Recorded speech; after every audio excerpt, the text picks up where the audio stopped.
Mesdames, Messieurs, bonsoir. Pour ceux qui sont assidus des questions économiques, le nom de notre invité ne vous sera certainement pas inconnu. Son expertise est requise tant au niveau national qu'à l'international. Le gouvernement algérien le sollicite d'ailleurs régulièrement pour des conseils stratégiques. De passage à Alger, car il nous vient d'Oran, nous lui avons demandé de bien vouloir nous accorder une courte interview, ce qu'il a bien voulu. Abdelrahman Mebtoul, bonjour et bienvenue pour cette émission de l'invité de l'économie. Je voulais d'entrée de jeu vous demander, face à ces chiffres qu'on nous annonce, c'est cette baisse des recettes pétrolières qui induisent donc de fortes conséquences sur notre économie. Je voulais vous demander si nous avions des raisons d'être inquiets aujourd'hui ou s'il fallait plutôt se réjouir que ce soit une chance peut-être pour l'Algérie. Je tiens d'abord à remercier Zazanos de cette aimable invitation. Moi, je pense qu'il faut dire la vérité. Il faut verser ni dans la sinistrose, ni dans l'autosatisfaction, parce qu'il y a la dure réalité. L'Algérie, après plus de 50 années d'indépendance politique, est toujours une économie foncièrement rentière. Pour preuve, entre 2000 et 2014, les recettes de Sonatrach ont été de 760 milliards de dollars et les importations grâce à cette rente ont été de 580 milliards de dollars. La différence nous donne 178 milliards de dollars au 31-12-2014. C'est le chiffre du gouverneur de la Banque d'Algérie. Mais ce qu'il faut retenir, c'est que au 1er janvier 2014, les réserves de change étaient de 192 milliards de dollars et au 31-12-2014, nous n'avons que 178. Donc on a épuisé 15,2 milliards de dollars de réserves de change durant l'année 2014. Des données récentes nous donnent, provenant de la COFAS française, nous donnent au 31 mars 2015, 160 milliards de dollars de réserves de change. Donc il y a eu encore une poursuite de l'épuisement des réserves de change. De 18 milliards de dollars rien qu'en un trimestre. Voilà. C'est très très important, c'est de nouvelles données qui viennent d'être données seulement hier. Hier, donc c'est-à-dire le 7 juin 2015. Donc à cette allure, effectivement, on va vers 30 milliards de dollars d'épuisement durant toute l'année 2015. Bon, effectivement... Non, on pourrait aller beaucoup plus, puisque les données s'arrêtent à mars, au 31 mars, oui. Ce qui équivaut à un trimestre. Donc si on multiplie 18 milliards de dollars multiplié par 4, on est à 60 à près de 70 milliards de dollars. Je pense que là, il y a eu effectivement une maldonne, c'est-à-dire les données du FMI ont dit qu'uniquement en janvier, on a épuisé 11 milliards de dollars. Mais je pense que c'était des factures qu'on a payées d'une manière globale, regroupées pour janvier. Moi, je pense que au rythme de la dépense publique de 2014, c'est entre 30 et 35 milliards de dollars. C'est quand même inquiétant. Parce que à cette allure, on n'aurait plus de réserve de change 2020. Il y a un autre impact, c'est sur le fonds de régulation des recettes. Bon, effectivement, la loi de finances 2000 qui a été votée par le Parlement a établi la loi de finances sur la base de 1,79 dinars. Or, actuellement, il est entre 95 et 97 dinars. Si je prends une moyenne juste de 95 dinars, 1 dollar, le fonds de régulation des recettes au 1er janvier 2015 est de 48 milliards de dollars. Or, la loi de finances votée par le Parlement donne un déficit budgétaire de 44 milliards de dollars. Bon, le fonds de régulation de recettes, c'est le prix moyen du marché, moins 37 dollars. Même si je dis 60 dollars, c'est-à-dire qu'on aurait un surplus au fonds de régulation des recettes que de 12 milliards de dollars. Donc on se retrouverait à 48 plus 12, 60. Donc c'est-à-dire, si on va avec cette allure, courant 2016, l'Algérie serait sans fonds de régulation de recettes. Maintenant, quels sont les scénarios? Les recettes de Sonatrach ont été de 58,5 milliards de dollars en 2014. Or, comme l'a dit le Premier ministre, le cours moyen du baril, parce que le prix du gaz est indexé sur celui du pétrole, il était entre 85 et 90 dollars pour 2014 entre le premier semestre et le second semestre. Si on prend une moyenne de 60 dollars le baril, les recettes de Sonatrach seraient inférieures à 40 milliards de dollars. Si on prend 70 dollars, entre 45 et 47 milliards de dollars. Donc, ce qui explique pourquoi le gouvernement a décidé que fin juin, début juillet, il y aurait une loi de finances complémentaire. Bon, cette loi de finances complémentaire, c'est qu'on ne veut pas renouveler, et on espère pour l'Algérie, le scénario des années 86. Parce que la crise a eu lieu en 86, mais les impacts ont eu lieu que 4-5 années après. L'Algérie a connu une crise vers les années 90. Bon, moi, je suis bien placé puisque j'étais au niveau des sphères du pouvoir à l'époque. On n'était pas conscient, il faut être conscient. J'ai eu l'occasion de discuter avec les responsables du cabinet de la présidente de la République, avec le Premier ministre, avec les décideurs. Il y a une prise de conscience. Maintenant, il faut les traduire en actes. Je pense que cette prise de conscience, واحد ما يتمناش أبدا يعني تعطير تاع الأزمة تاع 1986 تتكرر للبلاد. هذه نتمناها اللي يبغي الجزائر. Donc, le problème qui se pose, c'est que cette loi, qu'est-ce qu'elle va décider? Que les projets qui n'ont pas d'impact économique et social à moyen et long terme vont être gelés, en attendant peut-être des jours meilleurs. Exemple de projet qui pourrait être gelé. Bon, on voulait faire, par exemple, un tramway volant à Alger. Ça n'a pas lieu. Bon, certains éléments au niveau des hauts plateaux et du sud, peut-être qu'il faut encourager le transport en commun, développer le secteur privé, etc. En attendant, ce n'est pas abandonné, mais ce n'est pas le moment du fait des tensions budgétaires. Il y a l'autre élément très important, c'est qu'il faut rationaliser la dépense publique. Un rapport qui a été remis au président de la République en 2009 par la Banque mondiale, c'est l'expert Adlers qui était responsable du département Moyen-Orient et Afrique du Nord, disait que la plupart des projets d'infrastructure avaient un coût supérieur de 25 à 30% par rapport aux normes internationales. Donc, avant de lancer un projet, il faut bien le mûrir. Ça veut dire qu'on peut économiser. Regardez, si on n'économisait que 10% à 15% uniquement pour la gestion de Sonatrach, c'est 7-8 milliards de dollars. Si on avait économisé 10% sur la dépense publique d'à peu près de 800 milliards de dollars entre 2000 et 2014, c'est 80 milliards de dollars. Donc, c'est-à-dire qu'il faut maintenant bien gérer cet élément. Et un autre élément très important, et il faut que dorénavant, les versements de salaire soient proportionnels à la productivité du travail. Donc, on ne peut plus continuer à verser des salaires sans contrepartie productive. Les chiffres du Premier ministre sont éloquents. Entre les subventions et les transferts sociaux pour 2014, c'est 60 milliards de dollars. C'est 27-28% du produit intérieur brut. Donc c'est énorme. Bon, c'est vrai que l'Algérie, ça c'est son histoire, c'est sa philosophie, essaie de concilier l'efficacité économique avec une très profonde justice sociale. Mais la justice sociale ne signifie pas égalitarisme. Celui qui doit travailler plus, l'entrepreneur qui crée de la richesse doit gagner beaucoup plus que celui qui est dans la sphère spéculative.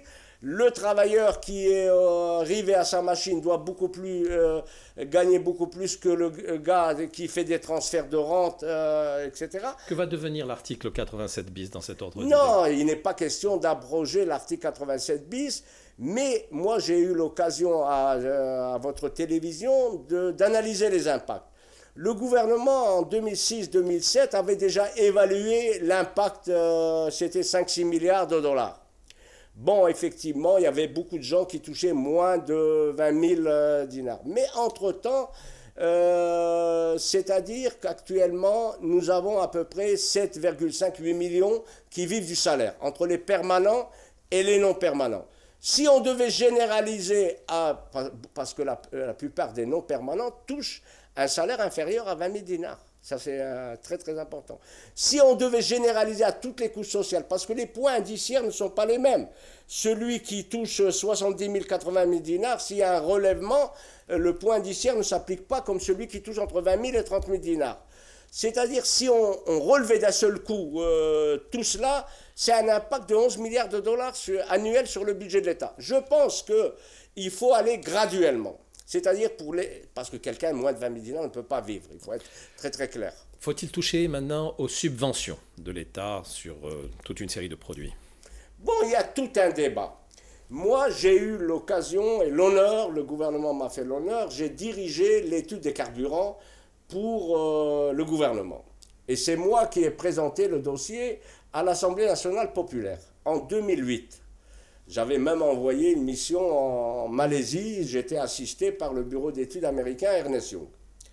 C'est qu'à cette époque, on disait qu'il fallait aller vers des subventions ciblées qui profitent aux secteurs qui créent de la valeur ajoutée et aux catégories les plus défavorisées. Mais là, il faut créer une chambre de compensation au niveau du gouvernement qui puisse faire à la fois la péréquation intersocio-professionnelle et interrégionale.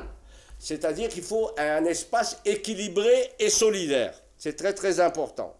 Donc le gros problème qui se pose, je ne suis pas contre les subventions, c'est dommage qu'on ne nous a pas écoutés à l'époque. On leur avait dit, si vous continuez à cette allure, en 2012-2013, vous allez être importateur massif de gasoil et d'essence sans plomb, parce que l'Algérie est liée aux normes européennes où elle doit généraliser l'essence sans plomb. Donc, regardez, l'histoire nous a donné raison.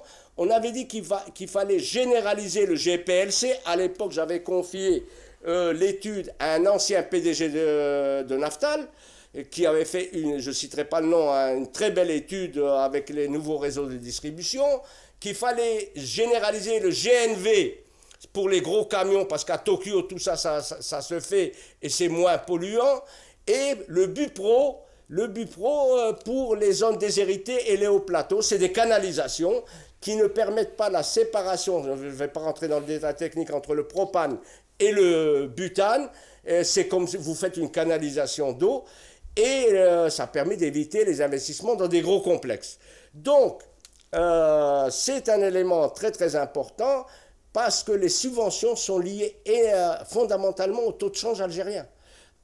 Attention, il faut qu'on se mette aussi que ce n'est pas, il y a à la fois la distorsion du taux de change par rapport au marché parallèle et les subventions qui effectivement entraînent une consommation excessive et la fuite hors des frontières, parce que l'Algérie actuellement est en train de subventionner les pays riverains.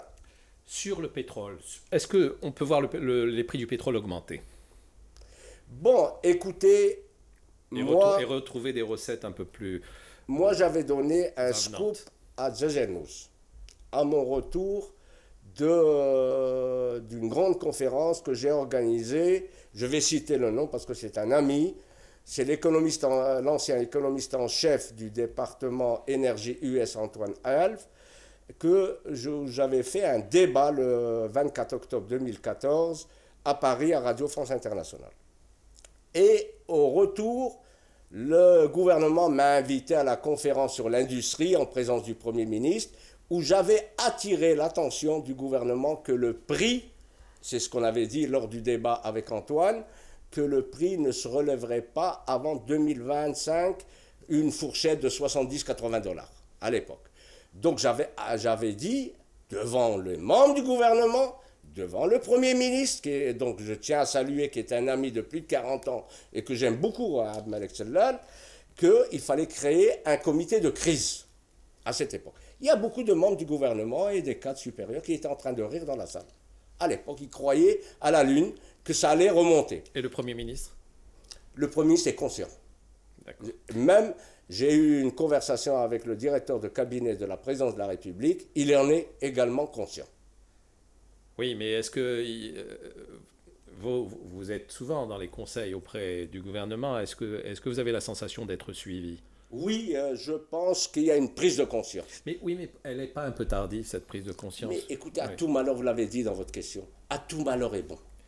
C'est que l'Algérie peut, grâce à cette crise, trouver une solution pour aller vers une production et exportation hors hydrocarbures dans le cadre des valeurs internationales, parce que nous sommes à l'ère de la mondialisation. Et je tiens à le répéter devant vos téléspectateurs, l'Algérie a toujours respecté ses engagements internationaux. Certains qui veulent nous faire revenir aux engagements internationaux de l'Algérie veulent déstabiliser le pays. L'Algérie entend, selon les officiels que j'ai rencontrés, respecter ses engagements internationaux, tout en sauvegardant ses intérêts propres. Et là, je reviens à une idée essentielle. Oui, mais le gouvernement lui-même, enfin, prenons le ministre des Affaires étrangères, disait il y a peu que, en ce qui concerne notamment l'accord d'association, nous étions perdants dans l'affaire et qu'il fallait réviser. Alors, vous parlez donc qu'il ne faut pas refondre totalement, mais il faut réviser certaines clauses. Non, déjà l'Algérie a révisé la clause de l'accord d'association. Parce qu'au départ, le tarif douanier, c'était 0 2017. Le ministère des Affaires étrangères avait négocié avec l'Union européenne et il y a eu un report à 2020. Je ne pense pas, parce qu'il ne faut pas induire en erreur l'opinion publique. Je ne pense pas, d'après les informations, parce que le Parlement européen, il y a une année et demie, m'a invité à donner une conférence au Parlement européen, à Bruxelles. J'ai donné une conférence, j'ai discuté avec les responsables du Parlement européen. Il ne sera jamais question, ça je le dis devant vos téléspectateurs, et j'assume, de réviser une deuxième fois l'accord d'association. Donc on y est, on continue. Non, c'est pas qu'on y est, on est continue. L'Algérie veut dorénavant qu'il y ait un partenariat gagnant-gagnant. Je pense que... Mais ça va passer par quoi? Il va falloir changer certaines clauses. Non, regardez. Il y a des gens qui disent l'adhésion à l'OMC. Les gens oublient les accords de Doha. Les accords de Doha, qu'est-ce qu'ils disent? C'est sous la pression des pays en voie de développement qu'il y a eu les accords de Doha. Ils ont dit on ne peut pas faire l'économie de marché et ouvrir nos frontières et laisser nos entreprises soumises à la concurrence internationale. Donnez-nous une période de transition. C'est-à-dire que l'Algérie peut négocier encore, parce que n'oublions pas que l'accord a eu lieu en 2005. Nous sommes en 2015. C'est-à-dire que l'Algérie, il ne faut pas qu'on incombe uniquement la responsabilité à l'extérieur. C'est que de 2005 à 2015, est-ce qu'on a fait des réformes pour créer des entreprises publiques ou privées compétitives? C'est-à-dire qu'il faut... C'est vrai qu'il y a un autre élément aussi important, c'est que les responsables de l'Union européenne m'ont dit « mais... c'est vrai que, qu'est-ce que vous pouvez nous exporter en termes de coûts et qualité en dehors des hydrocarbures? Nous, si on est 60% des exportations algériennes de gaz, c'est l'Union européenne qui les absorbe. Donc, ça ne signifie pas qu'il ne faille pas. C'est-à-dire qu'il y a peut-être certains assouplissements dont on peut négocier avec l'Union européenne pour certains produits. Mais il n'est pas question de réviser globalement, lorsque je vous dis il n'est pas question de réviser, c'est globalement l'accord. Professeur, maintenant, on y est dans la crise, enfin, elle s'annonce en tout cas. Alors, par quels moyens faut-il commencer pour essayer de tenter de la contrecarrer, un minimum? Bon, moi, à nouveau, le gouvernement m'a fait confiance, avec une vingtaine d'experts, on a soumis une dizaine de volumes au Premier ministre, comment réaliser la transition d'une économie de rente à une économie hors hydrocarbures. Bon, ces volumes lui ont été remis en décembre 2014. Donc, je pense, et des experts de différents horizons, il y avait des ingénieurs, des sociologues. Petite anticipation quand même. Oui, mais on a remis, à la demande toujours du Premier ministre, parce que c'est un bonhomme qui est conscient qu'il faille, sur les instructions bien entendu du Président de la République, d'aller vers une économie, la transformation de l'économie. Bon, je reprends. C'est-à-dire qu'il ne peut pas y avoir de... Il faut partir toujours du général au particulier. Jamais du particulier au général. Le général, c'est qu'il faut d'abord un état de droit et une transparence dans les décisions économiques. Ça, c'est une lutte contre la corruption, etc., etc. C'est-à-dire qu'il faut partir du global. Il ne peut pas y avoir un développement s'il n'y a pas un état de droit, le respect des règles contractuelles, etc. Et on a analysé l'environnement international. Et une communication claire. Et une communication claire parce que il faut éviter le divorce État-citoyen. Le citoyen algérien, l'Algérien, je l'ai dit plusieurs fois dans votre plateau, c'est un grand peuple. Il faut lui dire la vérité. Il faut lui dire la vérité, c'est tout. Ça veut dire que maintenant nous sommes parabolés. Il ne faut pas lui mentir. Nous allons traverser une situation difficile, il faut la lui dire. Ça, c'est un élément important. Et comme vous le dites, la communication est importante. Et les télévisions ont un rôle très important parce que le peuple algérien, c'est la voix orale, c'est l'image. Bon, très peu lisent les journaux, contrairement à ce qu'on dit. Le deuxième élément, c'est que c'est les politiques sectorielles. Lorsqu'on a fait le global, c'est les politiques sectorielles. Les politiques sectorielles, c'est que on vit dans le cadre de la mondialisation. On ne peut pas s'enfermer sur nous-mêmes. Donc c'est pour ça qu'il y a des négociations, des assouplissements avec nos partenaires. Et là, les avantages comparatifs de l'Algérie sont en Afrique. D'abord, nous sommes... D'ailleurs, ça a été dit dans votre télévision, je viens il y a 6-7 mois, ça a été édité à l'édition Harmattan à Paris, 2 importants volumes avec mon ami Camille Sari sur le Maghreb face aux enjeux géostratégiques. 2 volumes à la fois politiques et économiques. Donc, il faut aller vers une intégration du Grand Maghreb. Et deuxième élément, le Maghreb peut servir de pont entre l'Europe et l'Afrique. Les avantages comparatifs, il y a un gros séminaire qui va se dérouler à l'initiative du FCE sur l'Afrique, et c'est important. Mais sur le Maghreb, on n'est pas prêt d'en voir le jour tant qu'il y a un problème politique qui est posé. Non. Ça, c'est... Est-ce que vous connaissez l'expérience de Schuman sur le charbon et l'acier? C'est-à-dire qu'il y avait des tensions entre l'Allemagne et la France. Schuman a dit on va privilégier l'économique d'abord et le politique suivra par la suite. Nous, j'ai toujours dit à mes amis marocains, laissons de côté le problème du Sahara qui doit être résolu dans le cadre des Nations Unies. C'est la position officielle algérienne. Donc, mais ça ne nous empêche pas de tisser des relations économiques. Mais l'avantage globalement, c'est en Afrique. D'ailleurs, regardez un peu tous les présidents qu'en train de recevoir le président de la République. Ça entrevoit ces stratégies. Très bien. La relance donc, de la politique commerciale sur l'Afrique, donc ça va être un des axes. Je voudrais aller vite parce qu'il ne nous reste pas beaucoup de temps. Sur l'informel, c'est un gros problème, ça, le marché informel en Algérie. Comment faire passer les gens de l'informel au formel? Et un mot sur l'amnistie fiscale. Bon. D'abord, les obstacles à l'épanouissement de l'entreprise, il faut démystifier le secteur privé. Le secteur privé qui crée de la richesse est le bienvenu en Algérie et ça a été une orientation du président de la République en dernier Conseil des ministres. Oui, mais non, je vous dis, il faut démystifier le secteur privé. Ces gens qui sont en train de taper sur le secteur privé... C'est une révolution culturelle qui doit se faire au niveau de l'administration et du gouvernement. Non, c'est-à-dire il y a un problème de communication. C'est que les obstacles à l'épanouissement de l'entreprise, qu'elle soit publique ou privée dans un cadre concurrentiel en termes de qualité, c'est la bureaucratie. Et là, c'est toute la refonte de l'administration. Deuxièmement, le système... Alors il y a des choses qui vont s'annoncer de ce point de vue-là, vous qui êtes près des décideurs? Oui, il y a des notes, déjà on le voit à travers les casiers judiciaires, les éléments, etc. C'est une très bonne chose pour le citoyen. Il y a actuellement une grande réflexion au niveau du Premier ministère avec des instructions au ministère, au Wali, aux administrations pour débureaucratiser effectivement l'administration. Le troisième, c'est le système financier parce que 85% des crédits sont octroyés par les entreprises publiques. 15% c'est uniquement. Pourquoi on n'arrive toujours pas à imposer le chèque bancaire dans les transactions? Bon, là, on revient à l'élément. Vous savez que la sphère informelle, on l'a définie ainsi, elle est le produit des dysfonctionnements du secteur d'État et de la bureaucratie. La bureaucratie tisse des liens dialectiques avec la sphère informelle. Elle a tout intérêt à ce qu'il y ait extension de la sphère informelle, et là c'est les pots de vin, la corruption, etc.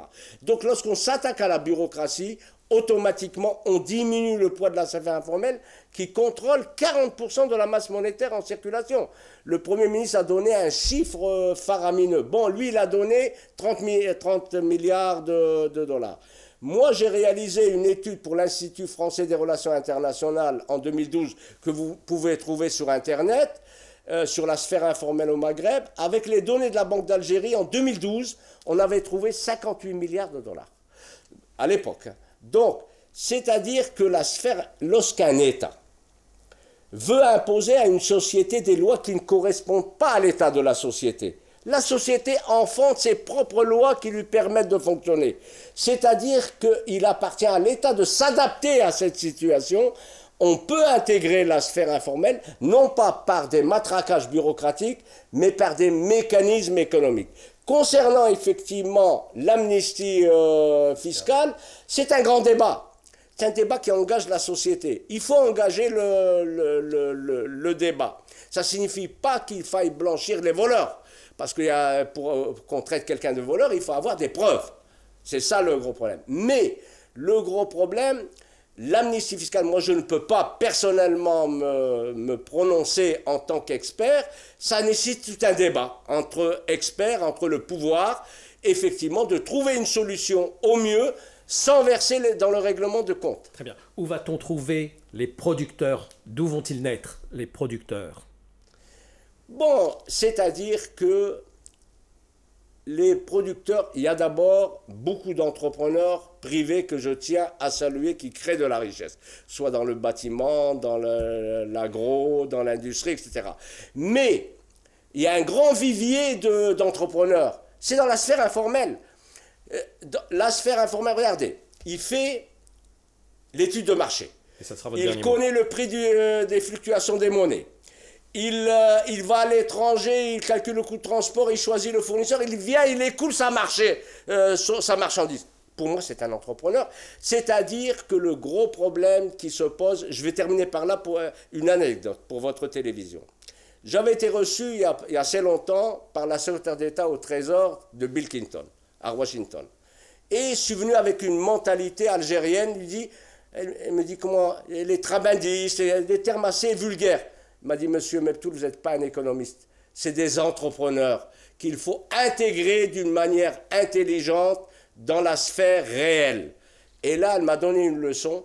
Effectivement, il ne faut pas négliger cette sphère, il faut l'intégrer dans la sphère réelle, parce que quelqu'un qui est dans la sphère réelle ne se sent pas citoyen. Ça a des incidences politiques.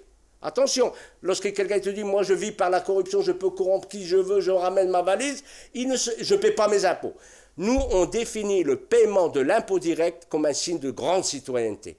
Et donc, si on intègre, quitte à ce qu'ils paient un impôt forfaitaire, etc., dans la sphère réelle, ils vont se sentir citoyens. Et ça a des incidences politiques. Très bien, eh bien c'est cette note optimiste, je l'espère. Je vous remercie, monsieur Meptoul, et je vous dis à très bientôt pour un prochain invité de l'économie.